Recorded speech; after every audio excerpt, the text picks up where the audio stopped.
All right. So, let me try to get all this set up again.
All right. Anyway.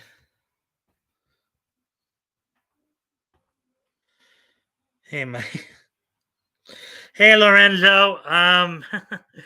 Yeah, I'm actually having to reset up my stream here because the computer went a little wonky again. So, you can just give me a few minutes here to try to get everything set back up right.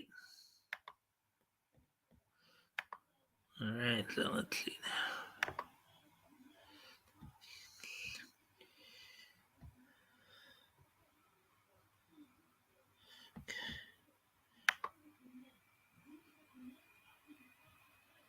What I would like to.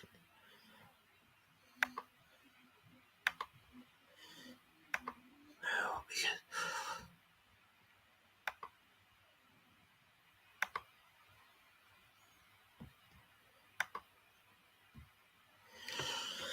Okay, let me see now. Oh, yeah, 1962.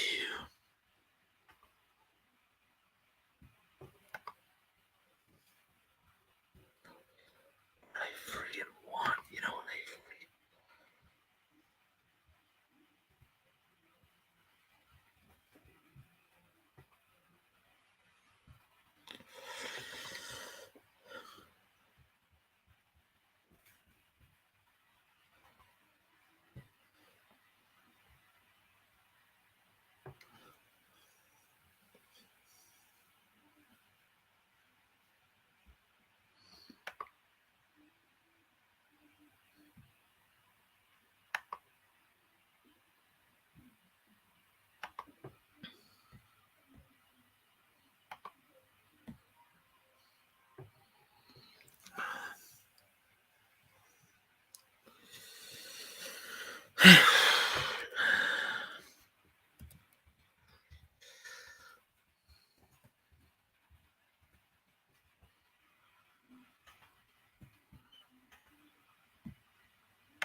Once again, it fucking.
Okay.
gotta cut it. Yeah.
Alrighty then. Okay, so yeah, for whatever reason, sometimes the signal gets cut through. I think sometimes around this time for some reason, but anyways, I just reset up everything, so we're going to just go ahead and restart the stream here. Hopefully, we won't have any more issues tonight.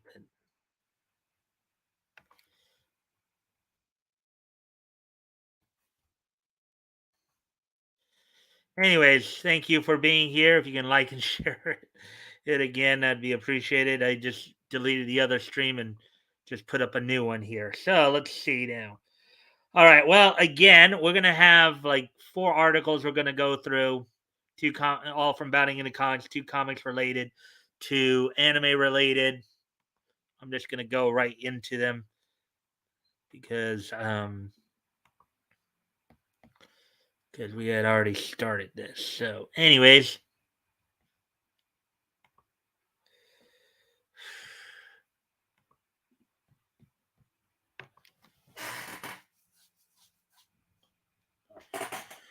all right. All right.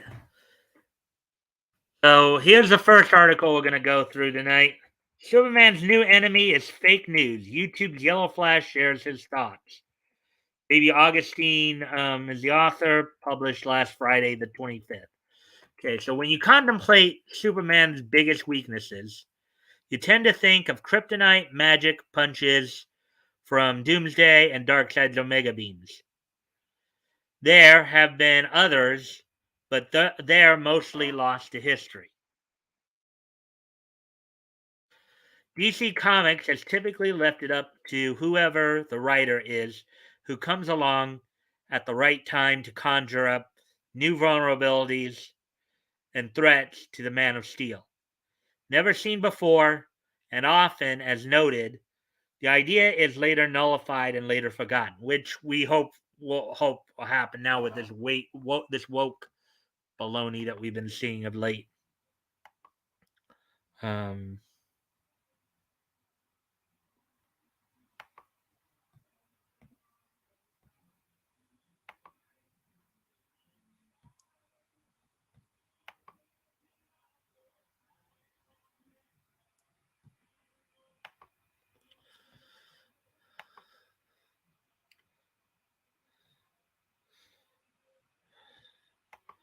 yeah, because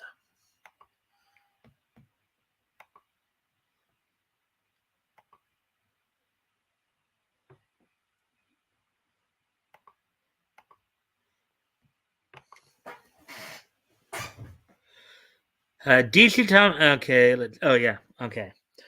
This applies also to quotidian nuances that creep up, the things that bother Superman weigh heavily on his mind, to the point that he is compelled to crusade against them. Usually, we're talking about injustice and corruption, um, But sometimes those routine standbys just won't do. When dealing with the new Superman, Jonathan Kent, it's particularly true that he puts his mind and effort into things of debatable importance. We've seen this in Tom Taylor's Son of Kal-El book, in which John is written as LGBT and became a climate activist.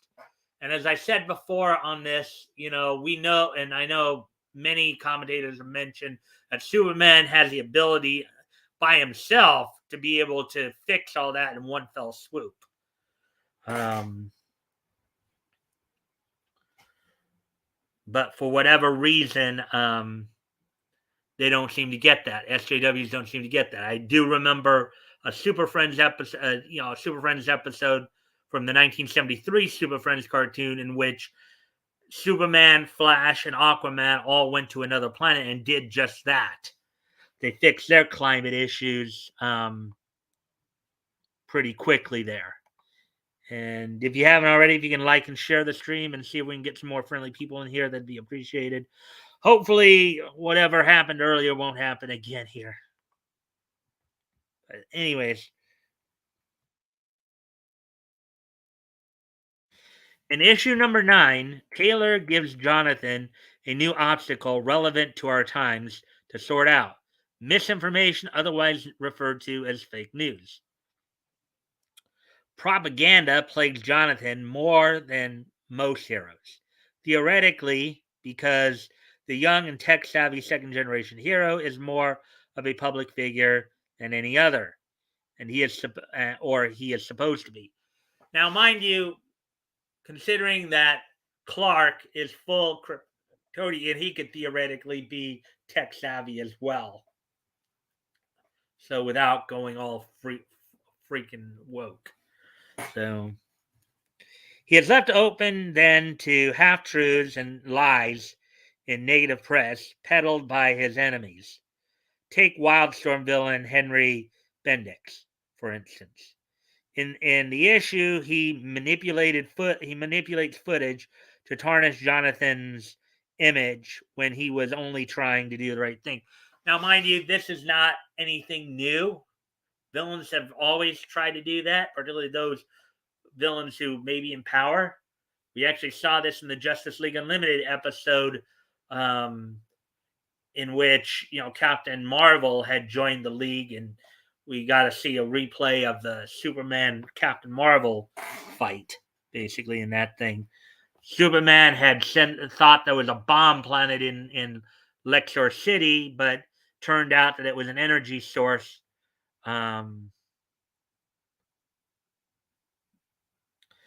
So we've seen that particular plot point has been used before. Bendix detonated a bomb to destroy a metahuman he didn't want to fall into the hands of John and Nightwing, who John had to shield from the blast. Capturing the event on video, Bendix edited it and to make it look like John killed the meta and then released it to the internet.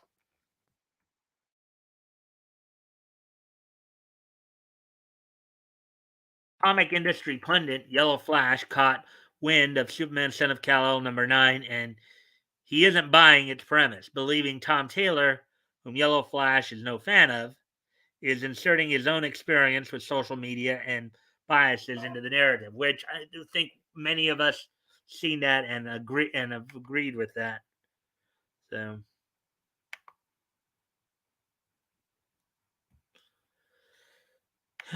anyways,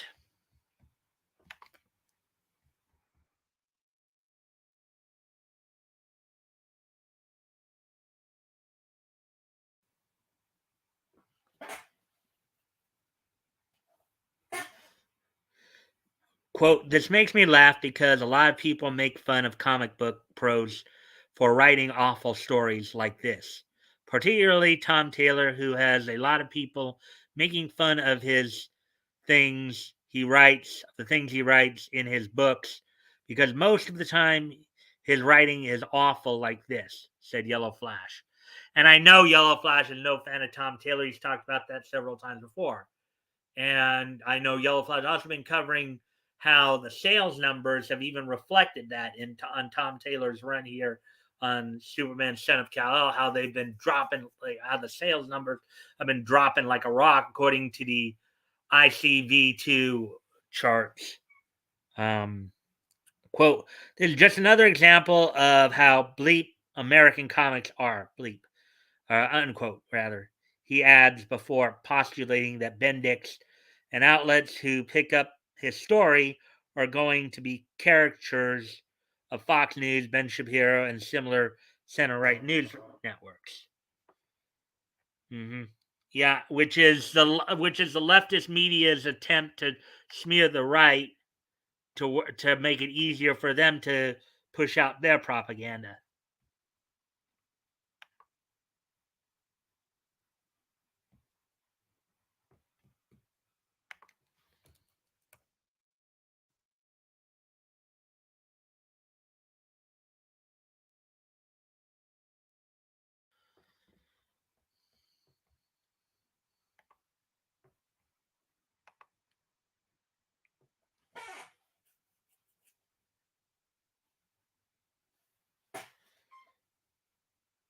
Let's see.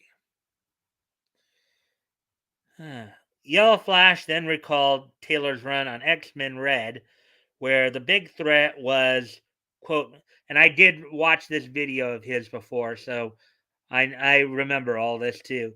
Quote unquote nanomachine prime sentinels fraught with blind bigotry.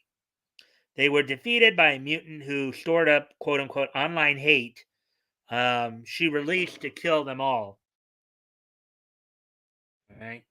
Yellow Flash isn't surprised by these kinds of stories from Taylor or DC Comics calling them morons for their decision making, and for him, Tom Taylor and his Son of Kal-El series are more evidence why manga is trouncing American comics in the domestic market. Superman Son of Kal-El #9 went on sale this month.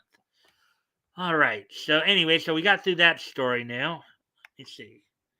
I'm going, after I set this up, I'm going to step away from the computer for a few minutes, for a moment here. I'll be right back. I'll leave you with some music to listen to.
I get because I realized I forgot to go off camera too as I and that. But anyways, get back to these articles here.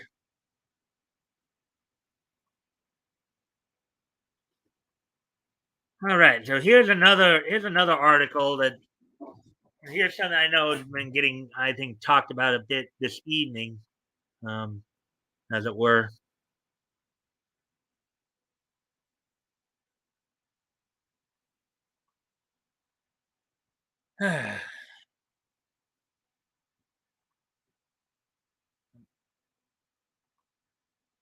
All right, Marvel's Shang-Chi star Simu Liu reportedly refusing to sign offensive in quotes Master of Kung Fu comics at upcoming Awesome Con 2022. Article by Spencer McCulley, published yesterday. So here we go.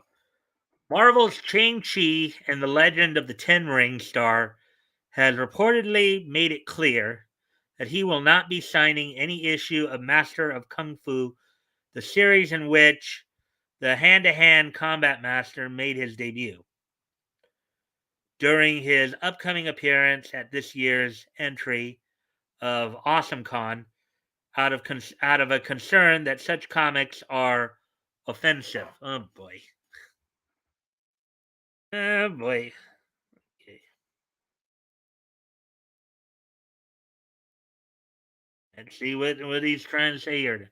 According to CBR, the self proclaimed savior of aspirational Asian representation has added a new stipulation to the writer for his June 4th appearance at the upcoming Washington D.C. based convention, declaring, "quote that he will not sign Master of Kung Fu comics or quote other comics deemed offensive."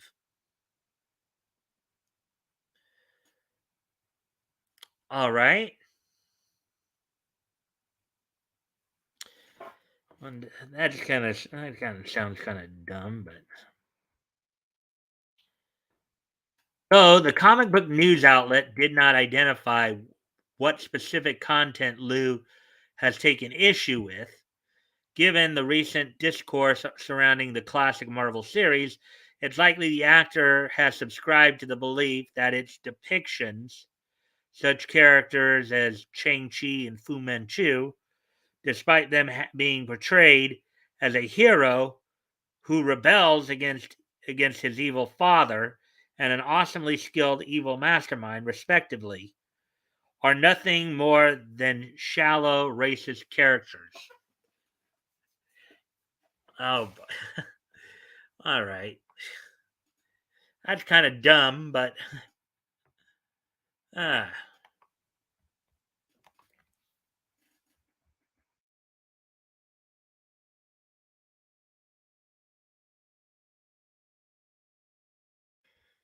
it's just funny how these people make such big deals about some of this. So this right here, I think, is what they're talking about here. This is a well, I guess this is the 44th issue. I'm guessing. Let's see, son versus father, death day of the golden dagger. Master of Kung Fu, Volume 1, Number 44, Death Day of the Golden Dagger, 1974. Cover art by Migron and Sal Buscina. So what's he saying? Because Asians are being depicted as good martial artists, that's racist? Is that what he's trying to go for? I mean, that's if anything, I mean, for that particular one, I wouldn't think anybody would think that was being good at martial arts. Even kung fu is synonymous with Chinese. Karate synonymous with Japanese. Uh, Muay Thai kickboxing, I believe, is synonymous with Vietnamese. Being good at martial art, being good as a martial artist, though, isn't a racial thing. Okay, yeah. kung fu was actually originally developed by China. There's nothing really racist about that. But apparently, this guy thinks it is. I guess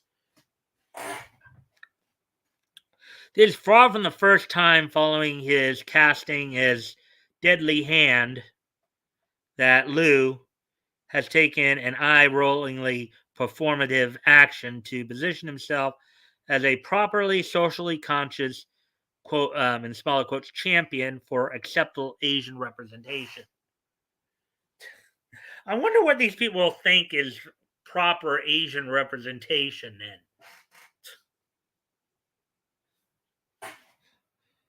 I mean, as I understand, particularly in China, I mean, martial arts is a part of Asian culture. It is a part of Asian culture. How is depicting somebody as being good at being a martial artist racist or bigoted? That doesn't seem to make much sense.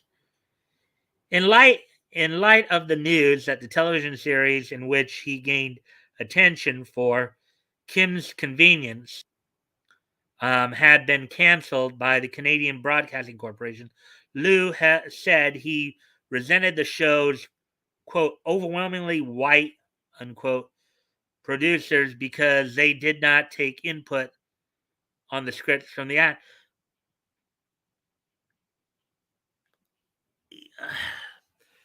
Well, as I understand it, they really, of course, they didn't. The actors are paid to act out the script. They're not the ones writing the script. They're not the ones putting the money behind the show. They're being paid. They're being hired to pay and paid to. They're being hired and paid to.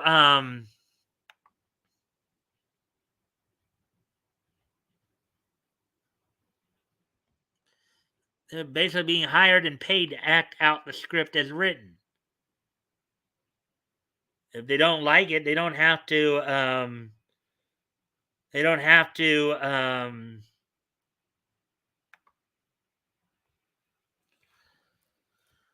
They don't have to take the job then. If they don't like it, if they really want to do this, they should write their own script then and then act it out as they see fit.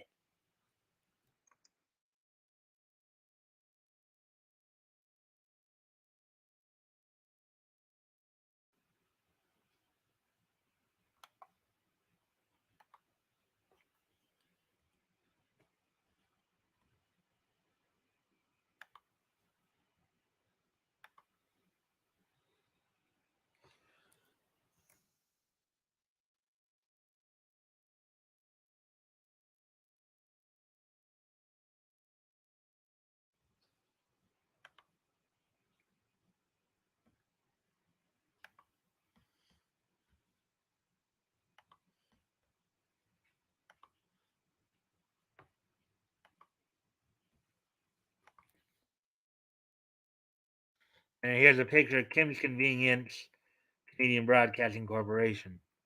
Quote, it was always my understanding the lead actors were the stewards of character and would grow to have more creative insight as the show went on. Is that what the producers told you? Or is that just something you assumed?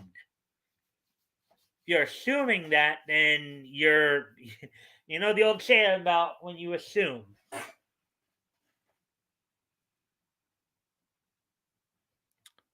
Let's see. Wrote the actor in a June 2021 Facebook post. Quote, this was not the case on our show, which was doubly confusing because our producers were overwhelmingly white and we were a cast of Asian Canadians who had a plethora of lived experiences to draw from and others and offer to writers. Unquote. Yes, but what you were hired to do was to act out what was written, not to give your input. That. But we were often told of the next season's plans mere days before we were set to start shooting. There was deliberately not a lot of leeway given to us, unquote. He additionally, again, if you don't like what people are doing, then write your own shows and act them out. That's you could do that, but I guess you just chose not to think about that, did you?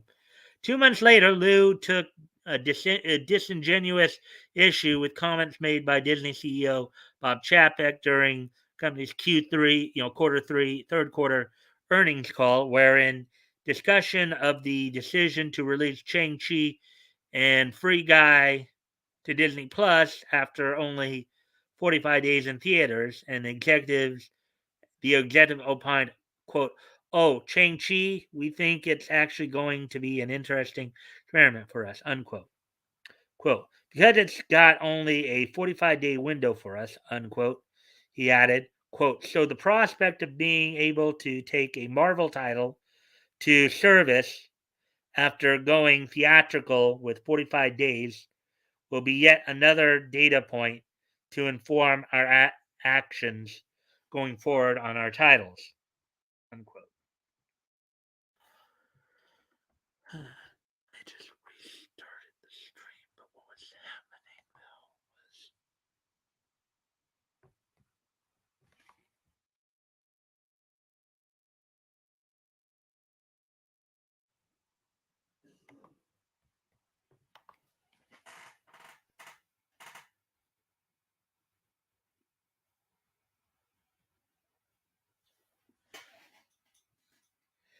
quote, "When we planned Shang-Chi, the title was planned on being, in brackets, released in a much more healthy theatrical environment," unquote, he concluded. Quote, "And at this point, unfortunately, due to distribution agreements that we have and due to just the practicalities of last minute changes, I'm guessing that's having to do with like a lot of the stuff with COVID and stuff, I guess. It wouldn't be possible. I think that's where they're kind of going with that. Katie Aquafina and Shang-Chi Simu in Marvel Studios Shang-Chi and the Legend of the Ten Rings. Both occurs in Marvel Studios. Though Chapek was clearly referring to Shang-Chi's experimental release schedule, Liu accused that the CEO was using the term in reference to the fact that the film was Asian centric. Quote, "We are not an experiment," unquote, he tweeted. Quote, "We are the underdog, the underestimated," unquote, he continued. Quote, "We are the ceiling breakers. We are the celebration of culture and joy, and we'll preserve after and persevere after an embattled year. We are the surprise. I'm fired the bleep up to make history on September 3rd. Join us," unquote. Yeah. Well, I mean, if this guy isn't careful, he continues to make waves and complain like this, he's liable not to find much work for him if he's going to sit there and cry about, "Oh, you're not representing us right," or "You're not representing us enough." People just won't work with him. They're not. They're, how long do you think those producers are going to sit there and deal with your garbage? They could probably just find somebody else to do it as well.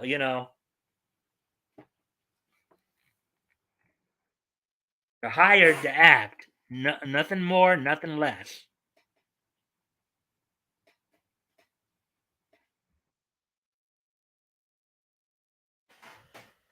Further speaking at the film's red carpet premiere a few days after this bad faith interpretation of Chapek's words, Liu boasted that his performance as Shang-Chi would finally give audiences an quote unquote aspirational Asian character to look up to.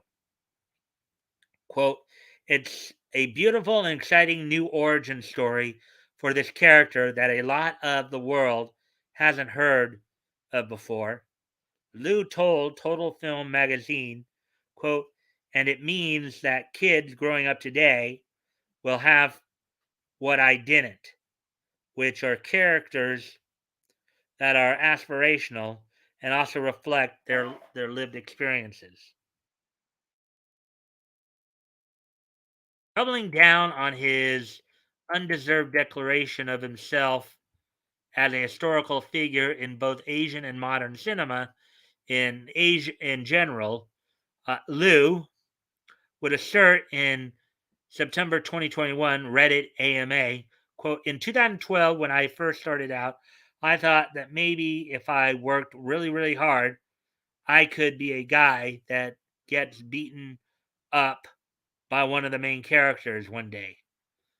Which sounds like, sounds in part like what's happening. Quote, that was the pinnacle of actors that looked like me, unquote. He bizarrely claimed, ignoring the decade worth of Asian cinema and television stars whose native works became Western fan favorites. Um, yeah, I mean, The Magnificent Seven, which is a classic, was based on Japanese was based on a Japanese film called Seven Samurai or Samurai Seven, or which was also made into an anime, as I recall. Quote, I'm ashamed to say that I've put on the most ridiculous and offensive accents in the past, all because I thought that it was more important to give the casting director what they wanted than to be true to myself. Actually, you were doing the right thing then. You're not doing the right thing now by complaining about it. I mean, if you really don't like the way they're doing things, go out and write your own movie and act in it and see how that works out for you.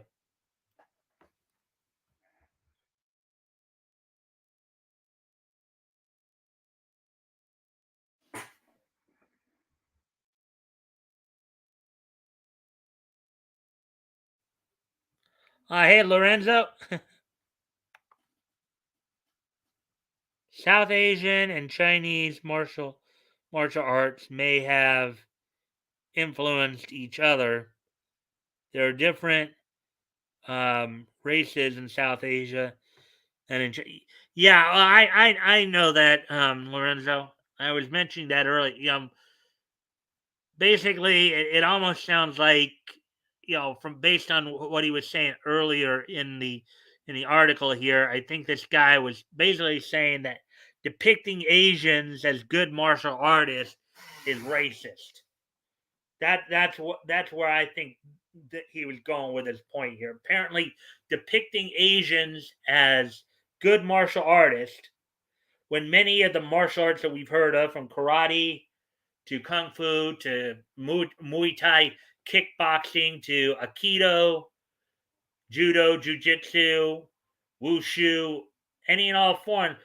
Many of those different. Now there are some like Brazilian jiu-jitsu, for example, came over or was developed over in Brazil. Savat is a kicking style martial art that was developed in France. But for the most part, most martial arts that people know of did come from Asia, particularly East Asia. You know, so now what he's trying to say here is that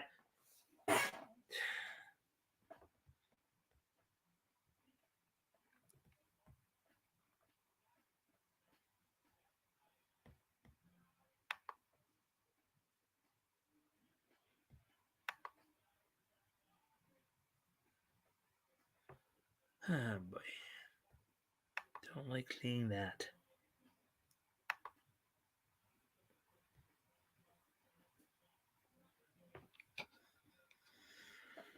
It doesn't cut out on me.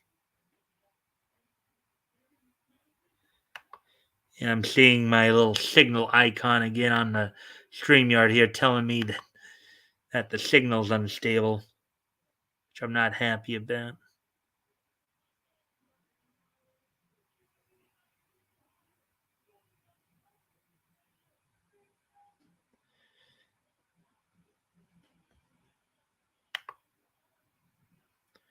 At least based on everything I can see, everything looks fine. So, and I'm sure if something does go awry, you guys can tell me.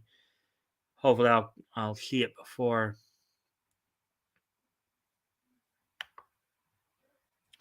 All right. Well, anyways, I'm gonna try to continue here.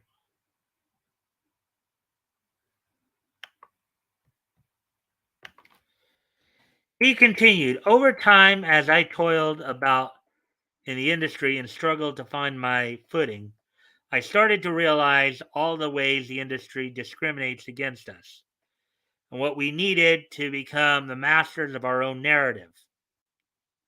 Because the way that we were being portrayed was not positive or authentic. Well, I got a simple answer for you. Go out and write your own movies. Go out and write your own movies and go out and act in your own movie. If you really want to, if you really believe that and want to do more than just cry about it, then then what I then what I would advise you to do is go out and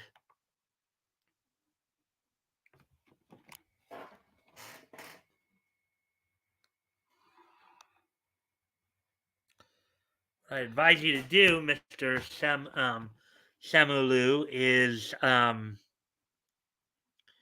go out and write your own scripts, hire your own actors, and make shows and movies in the way that you think they should be done, and see if you can make money with that.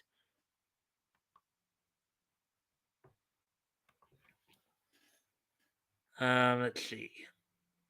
Quote, that's why representation behind the camera is just as important as in front, unquote. All right, so go do it then. Go start your own production company and do that.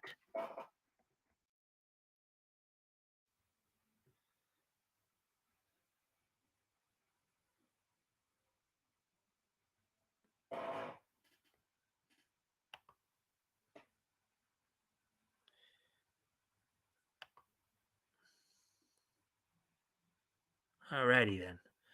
Glad that hopefully that stays fixed now. Anyways, interestingly, past depictions of characters that fail to meet modern standards of political correctness are not the only thing Lou has chosen to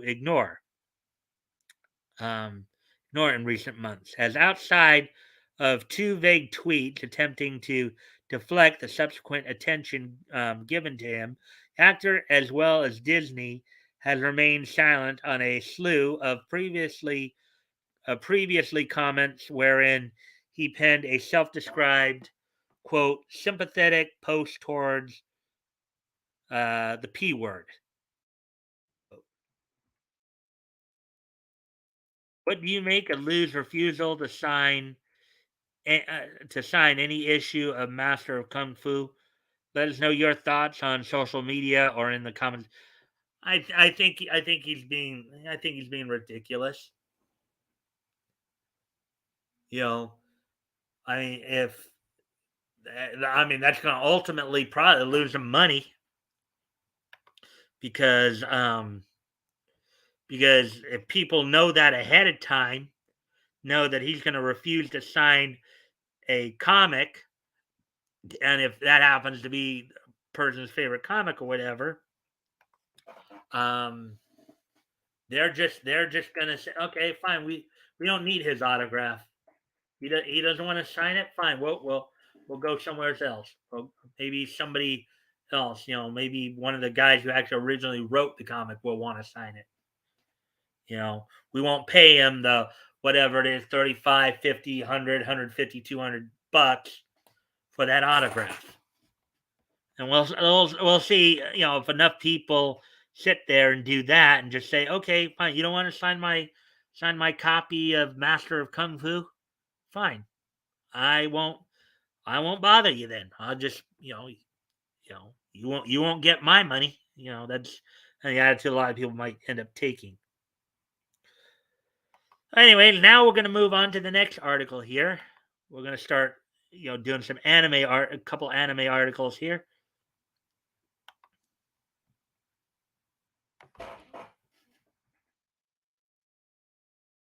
All right. Crunchyroll announces end of free anime simulcast broadcast as Sentai Filmworks set to pull over 60 series from. So Crunchyroll announces end of free anime simulcast broadcast as Sentai Filmworks set to pull over 60 series from platforms. So this, and I already know that a few people have been talking about this too. Like I know Vera Dark from Dark Titan Enterprises talked about this.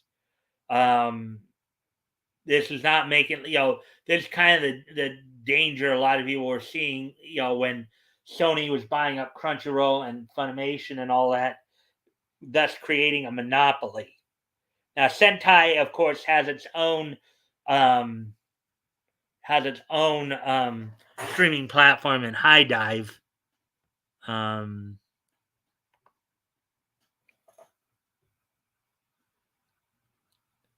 Yep. Yeah, I'm back. Mighty Geek Series, little thing, but I still, for whatever reason, sometimes the connection just starts to go out, and I don't even know why that happened. So I am back, though. Thank you for coming back.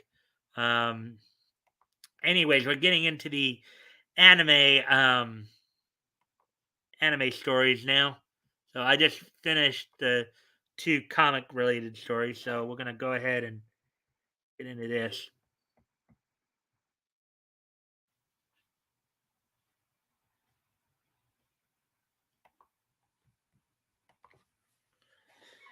Hot off the heels of its official consolidation with Funimation, with one of the most anti consumer 1 2 punches in recent memory, Crunchyroll has announced that not only will they be torpedoing their free ad supported simulcast of anime in favor of an exclusively paid option, but also that over 60 Sentai Filmworks licensed will be removed from the platform at the end of the month. Again, Sentai has High Dive as a streaming service. They also have their own network, anime network. They use a lot of Girls und Panzer, episode 12, the battle we can't back down from, 2013 Actus. These upcoming changes to the recently acquired Sony subsidiaries offerings were announced on March 24th, beginning with a blog post published to the official Q&A resource, the Crunchyroll database, wherein the company informed users, quote, for the spring 2022 season and future seasonal releases, Crunchyroll will update our offering on simulcast titles by subscription tier. To view new and continuing simulcast, a premium monthly or annual subscription will. So basically, now they have a monopoly. Now they're trying to put it to where you have to pay to watch anime. Which now, granted, albeit she didn't outright advocate this, nobody should actually outright advocate it. But you know, obviously, the issues of pirating are going to probably be getting worse due to that kind of thing. So, not that you should pirate technically, but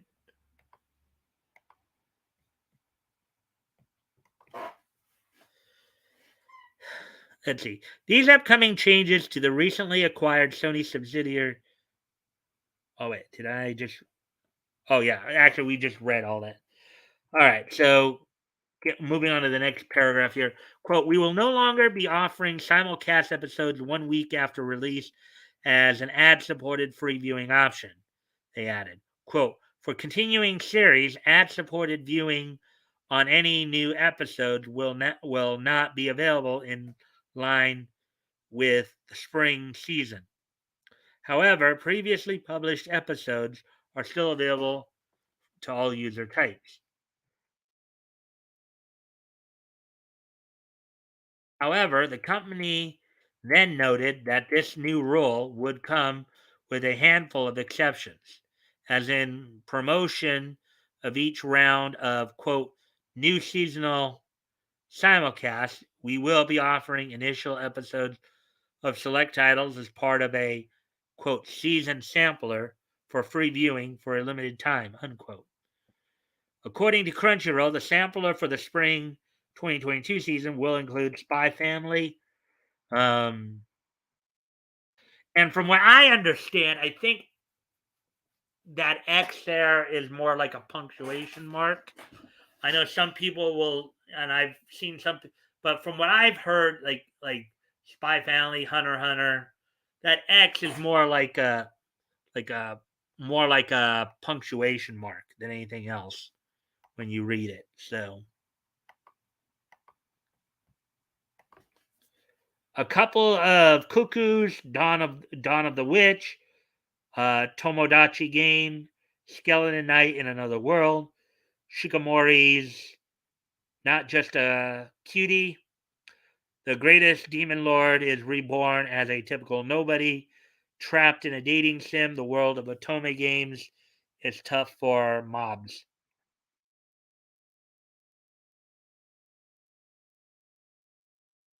So this picture is from Spy Family.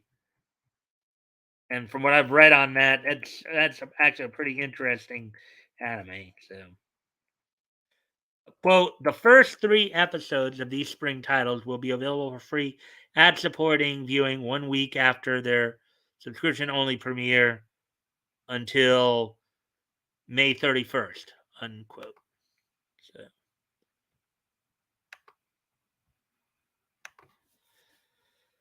Crunchyroll explained of their new sampler system, quote, after this date, all episodes within our seasonal sampler preview will require a subscription, unquote.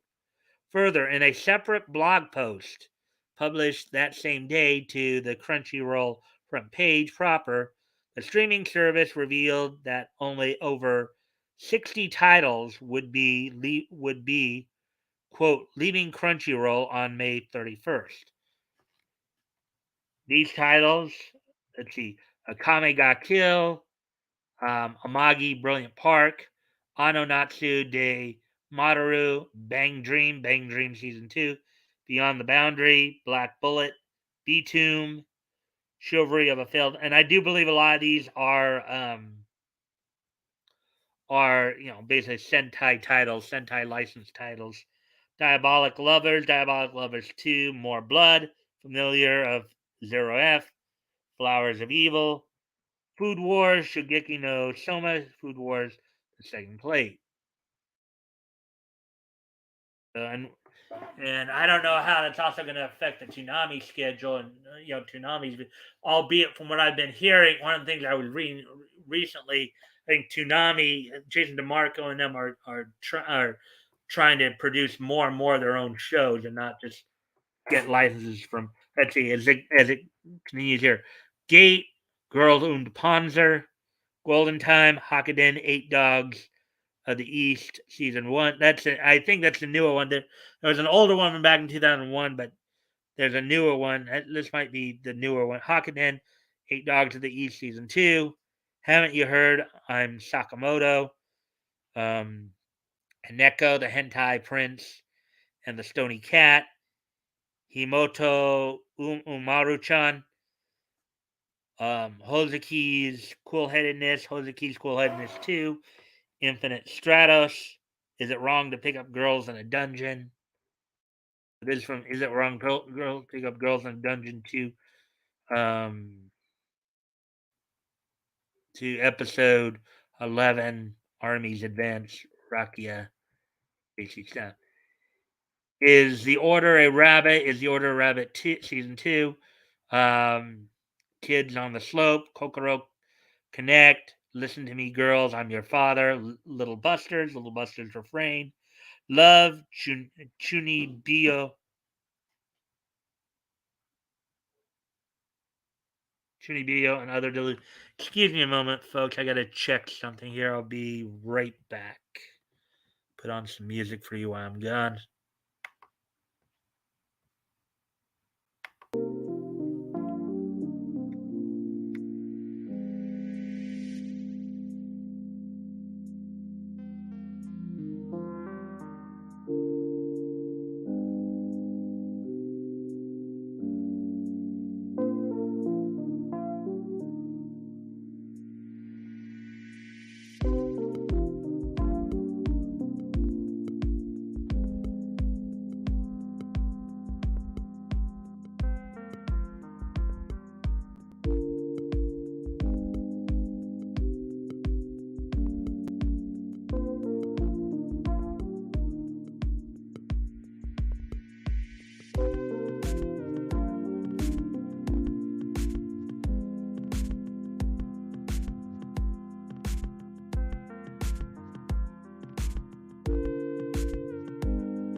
All right. Sorry about that, folks. Just had to check some stuff because I thought I heard somebody knocking at the door. Anyways, we're continuing on here. Let's see. Where are we? Oh yeah. Little Love Chunibyo and Other Delusions, Heartthrob, Majestic Prince, Hadaka Box, Monster Musume, Everyday Life with Monster Girls, Monthly Girls, Nozaki Kun, Model of Rue, My Teen Romantic Comedy Snafu, My Teen Romantic Comedy Snafu 2, Serious Girlfriend X, No Game, No Life, Non Non Biori, No Non Biori Repeat, Season 2, Outbreak Company, Fantasy Star Online to the end. Again, a lot of these that are leaving Crunchyroll are, I believe, Sentai licensed properties. So Sentai licensed IPs. So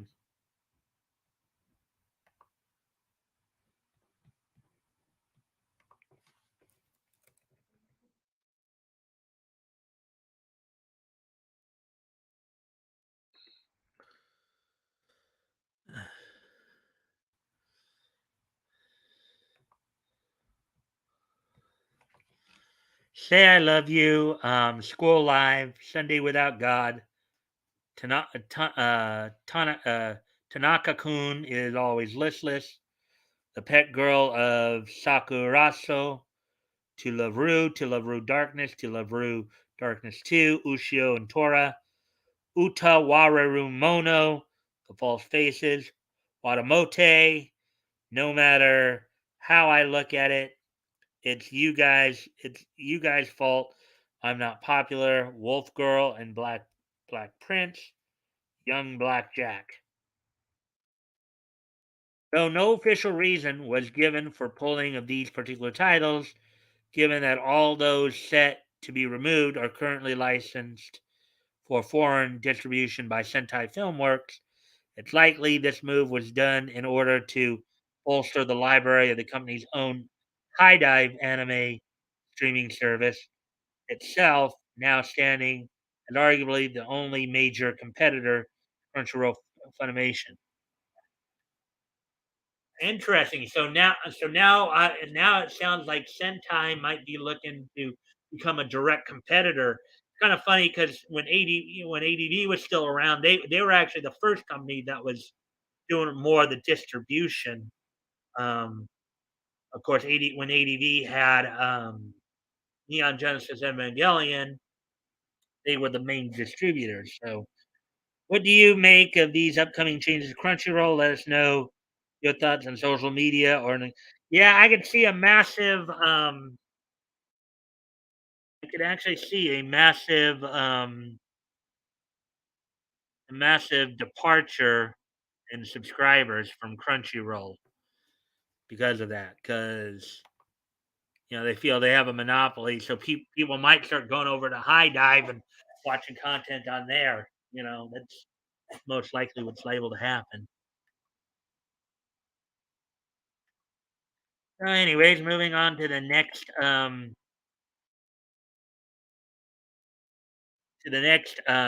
article here. Anime video games.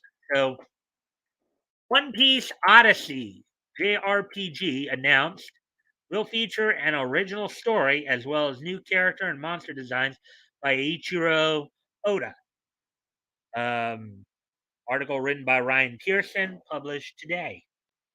This one came out earlier today. Bandai Namco have announced One Piece Odyssey, a brand new JRPG, I'm guessing Japanese role playing game, I guess, that will feature new chapter and monster designs by One Piece creator Ichiro Oda.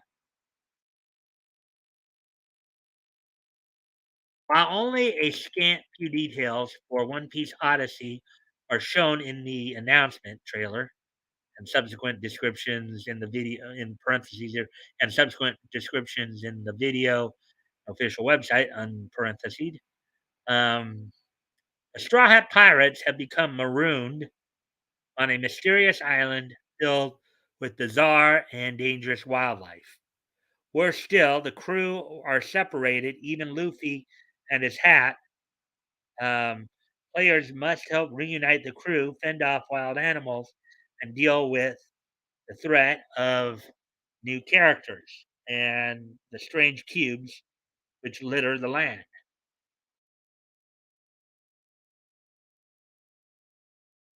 The trailer also shows a brief moment of the world government and closes on the line, quote, "This point in history should have never happened," unquote. This could suggest some connection to the Void Century, a period of time around 800 years or more prior to the series that researching or studying of is forbidden. And when One Piece Odyssey is set, may also be hinted at as Jinbei does not appear among the crew. This would suggest any period during and after return of Sabaody arc and prior to the Whole Cake Island arc, when Jinbei fully joins the crew and regularly appears. However, it may merely be that Jinbei is in the game, but not shown among the characters as of yet. The trailer also appears to show the Straw Hat characters as playable, at least while exploring.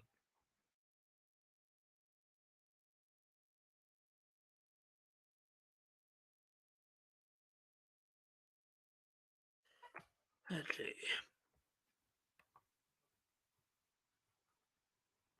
All right, so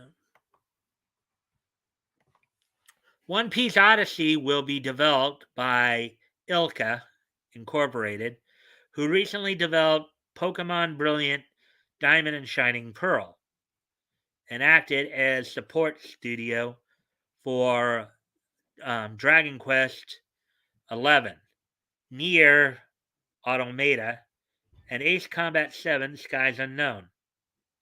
In addition, One Piece Odyssey will feature music by Motoi Sakuraba and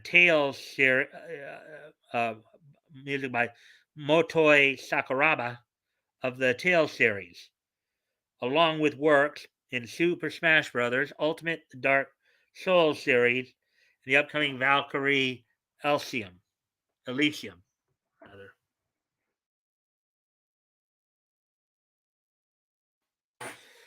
Both the trailer and official website make reference to memories.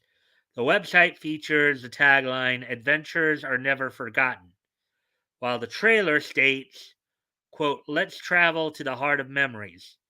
This may hint at elements in the story or even gameplay for One Piece Odyssey. Some prior One Piece games with original stories, such as One Piece Unlimited series, have featured mechanics to bring back characters for boss fights.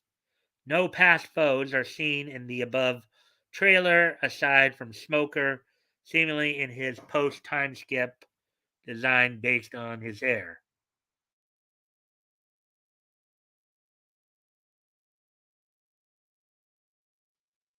Let's see.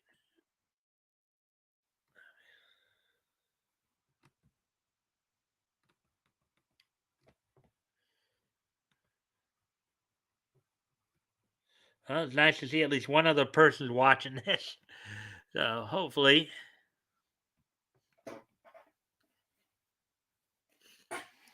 based on the announcement trailer, it could be One Piece Odyssey is a turn-based RPG, judging by the cinematic camera angles for some attacks.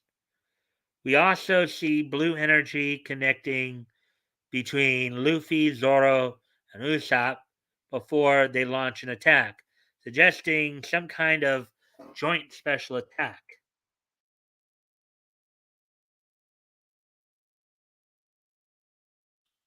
Producer Katsuaki Suzuki um, elaborated more on One Piece Odyssey in a video interview. The producer states, quote, The title's genre is JRPG. Um, it has been a while for One Piece. I hope to deliver an epic drama adventure of the Straw Hats, which both One Piece fans and JRPG fans can experience and enjoy. That sounds kind of cool. Sounds cool.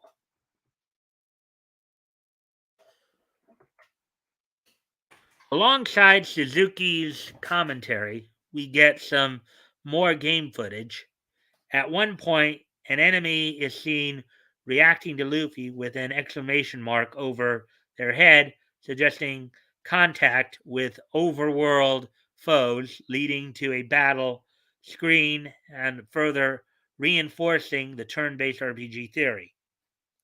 We also see parts of the environment with machines, suggesting the island won't be entirely wilderness. It is entirely possible that apart from serving as puzzles, these are some kind of ancient technology linked to the plot. Apart from climbing up vines, players also appear to be able to use Luffy's devil fruit powers to stretch their arms across to swing across large gaps, and the versatility of his powers in the manga and anime would therefore suggest plenty of other ways to navigate the environment. The official description for the game reads, quote, during their voyage, the Straw Hats, led by Monkey D. Luffy, are swallowed by a huge storm at sea. They end up on a mysterious island full of nature amidst the story and become separated from each other, unquote.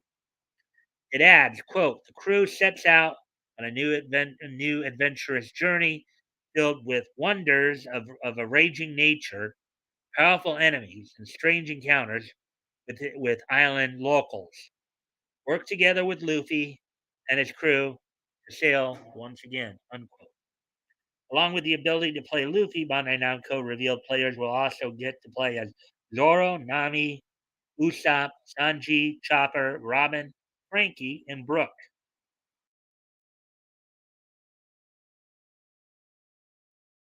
One Piece Odyssey is also being launched as part of One Piece 25th anniversary. As of March 22nd, which was a week ago tomorrow, last Tuesday, basically, the series has 500 million copies in circulation worldwide, likely surpassing lifetime sales of Batman 460 million and closing in on Superman over 600 million. The game is set to launch later this year on PC via Steam, PlayStation 4, PlayStation 5, and Xbox Series XS. Are you excited for One Piece Odyssey? Let us know. Sounds like an interesting game to say the least. All right, so we're just past the hour mark here, hour 11, so that's good. So got through the articles. That's it for the articles. So now so how are you guys doing? I see there's 3 people in here. You guys been enjoying the content thus far? No, we had a little hiccup with the stream earlier. That's why I had to redo it. But you guys have anything you want to add to the conversation? I know we were having a good conversation about the Superman article earlier. Anything you guys want to add to the conversation right now? Give you a minute or so to see if you guys have anything you'd like to add to the conversation.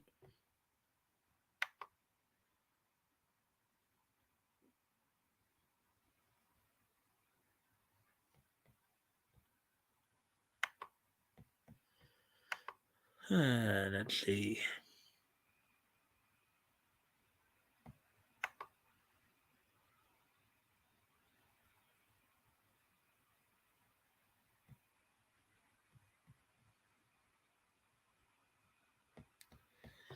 Showing it. So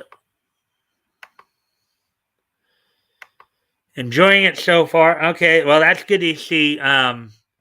Mighty Geek. All right. So, anyways, all right. So why don't we go ahead? All right. So let me go over some wrestling news then. Um, so the WWE and WWE news. I think it was announced last Friday that the 25th Triple H has officially announced his retirement from in ring competition. Now, for the last few years, kind of been gravitating more towards his either VP duties. But what ended up happening, I think it happened back last September. He had a heart attack. Apparently, they have a defibrillator in his chest now, so he had to. Um, Actually, no, it wasn't. Yeah, it wasn't last September.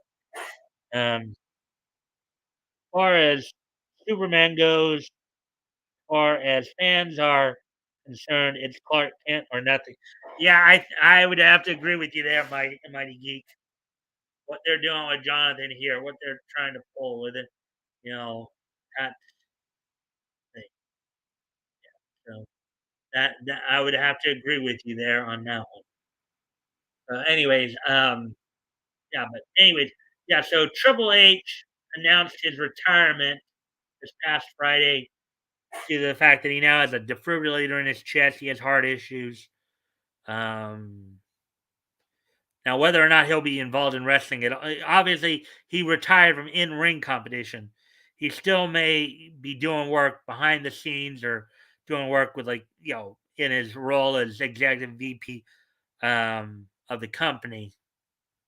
But in terms of getting actually back into the ring, it's not going to happen. Like, some older guys do still get back in the ring from time to time, one-offs or what have you. But he's officially announced his retirement from in-ring competition. And this Sunday, of course, or this weekend. Actually, it's this weekend because from what I heard, now they're doing it as a 2-day event. WrestleMania 38 is happening this weekend, and among the matches going on this weekend include Brock Lesnar and Roman Reigns battling for both the Universal and WWE titles, in which there's been talk that there's possibly going to try to unify those titles. Um,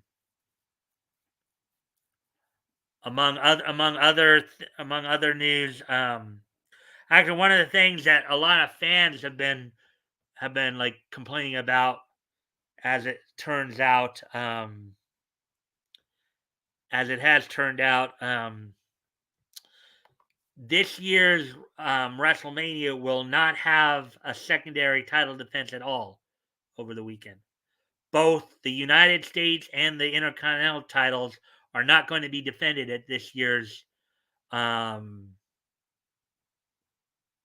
WrestleMania. There is talk that maybe Ricochet might defend it on the pre-show or on SmackDown before the U.S. title, or the Intercontinental title, but basically neither secondary title is going to be. And on tonight's Raw too, they might be pushing a possible additional match in terms of Cody Rhodes, who was just signed, him and Seth Rollins taking on each other. So let me see, because I see you guys have commented here. Let's see what we got. Triple H stepped away from the ring without much explanation, and then he shows up more behind this. Yeah, well, that's basically what it's going to come down. You got to remember too, he's kind of getting on in years too. I think Triple H is now late 40s, maybe early 50s. I mean, what's kind of funny, when he announced his retirement, right? They said it was 30 years and a day from his debut. So Triple H made his professional wrestling debut March 24th, 1992. Okay, that's like just over 30 years ago. So it was like 30 years and a day to the day. that he announced his retirement. Check out Mighty Geeks. Okay.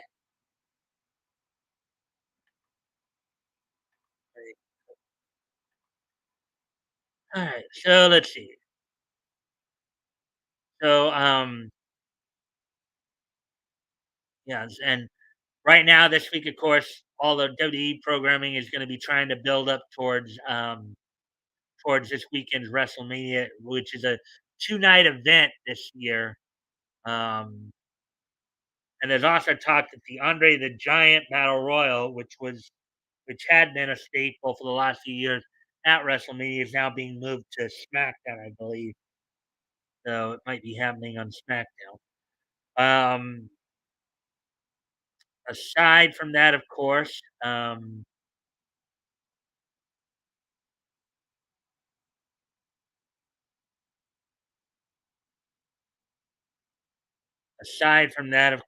other things going on here for wrestling wise. Let's see.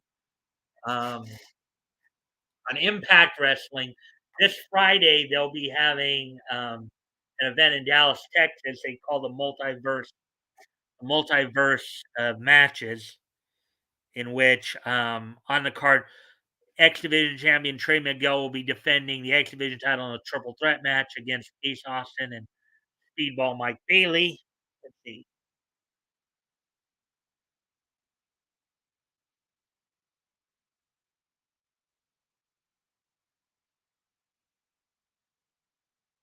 He was one of those guys that you hope wouldn't retire because he was so well, I don't think he's retired from the business altogether. He's I think he's just officially retired from in-ring competition. Okay. Again, he may be doing more behind the scenes stuff, or if he does stuff in front of the camera, it'll be more like in his role as executive VP. So if you do see him in front of the camera, it'll be more in like kind of a manager, you know, type scenario, or authority figure type scenario where he comes out. He's not gonna he's not gonna be able to medically get involved because of his heart condition. You know, the strain of actually trying to go through a match would put too much strain on his heart. He's got a defibrillator in there now, so he's just officially retired from in ring competition. But as we've said, Triple H will be doing more behind the scenes stuff.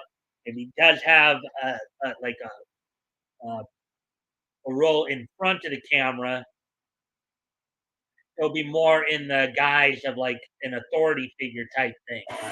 You know, authority figure, manager type scenario, as opposed to actually getting the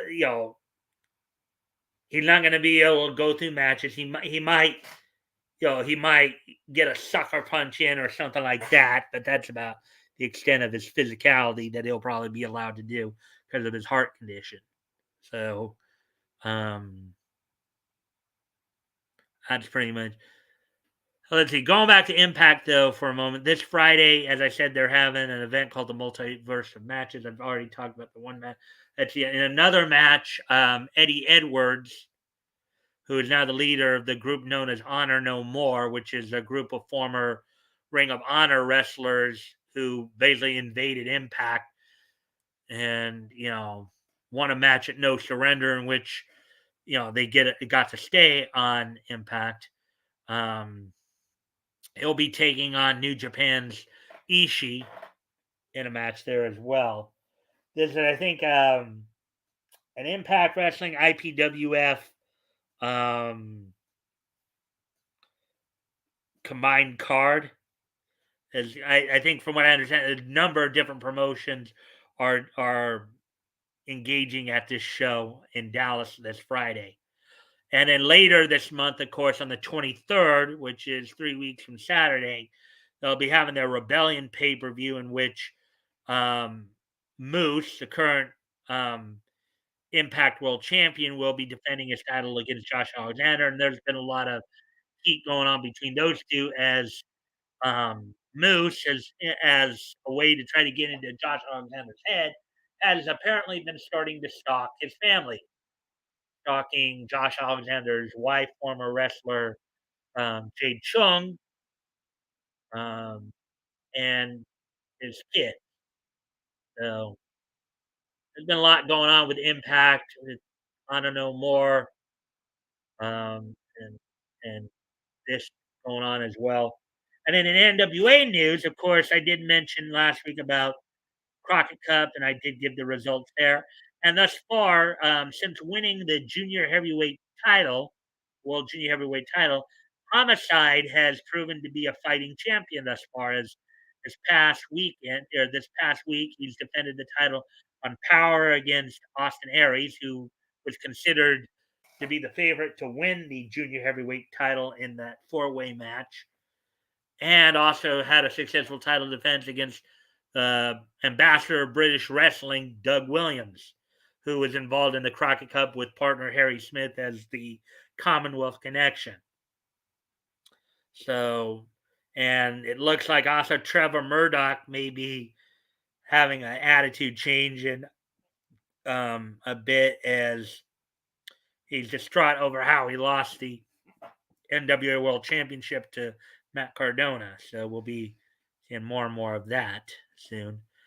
So with that, guys, I think I'm gonna go ahead and start to wind things down. Unless you guys have anything you want to ask or talk about or anything like that. If you guys do, let me know right now. Give you a few minutes. Otherwise, we'll probably start to wind things down here. And I'll probably get to this day in each history.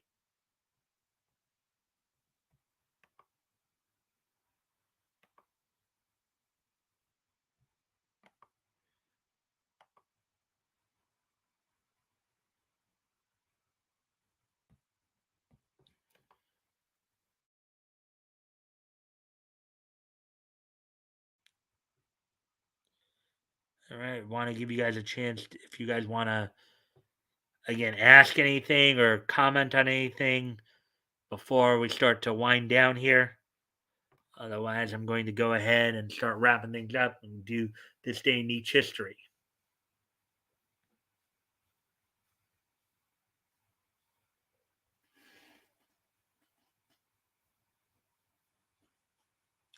And if you haven't already, if you can like and share the stream so we can get it out there, at least people, even if people come back to watch it, they maybe not be able to participate in the chat here, but they can at least get the information, right?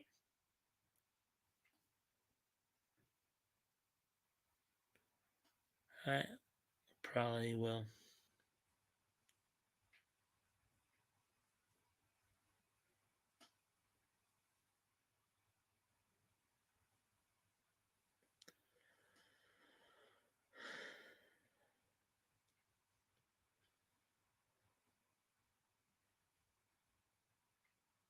All right. Well, if there's nothing else, then let's go ahead and do this day in each history. History today being today being um Monday, March 28th. Let's go ahead and take a look back at this day in each history.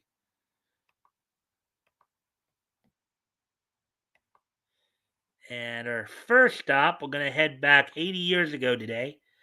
As on this date, 80 years ago today, a couple of shorts made their premieres in theaters. A couple of animated shorts. First off, the Fritz Frayling's Bugs Bunny cartoon, The Wabbit Who Came to Dinner, premiered on this date back in 1942, 80 years ago today.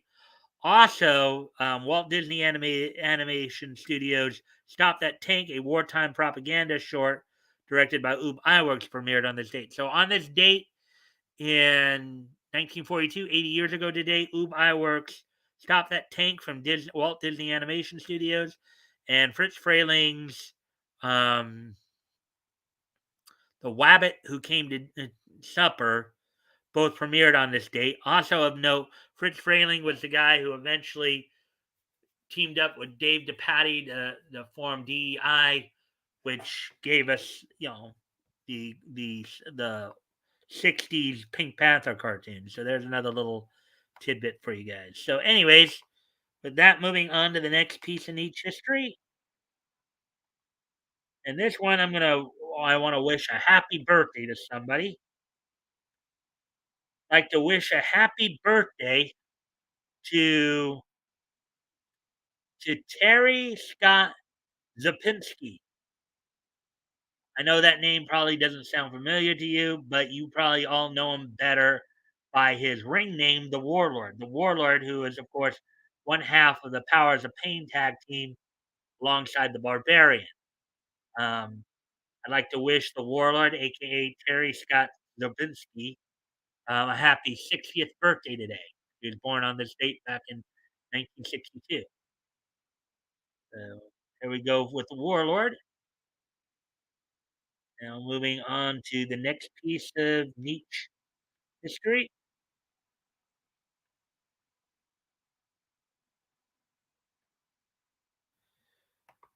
As on this date, 21 years ago today, um, this date 21 years ago today, the 55th issue of Blade of the Immortal went on sale on newsstands for $2.99, 32 pages.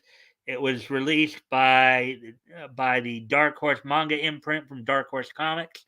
So on this date, 21 years ago today, the 55th issue of Blade of the Immortal from the Dark Horse manga imprint of Dark Horse Comics went on sale on this date 21 years ago today, back in 2001. There we go with that one.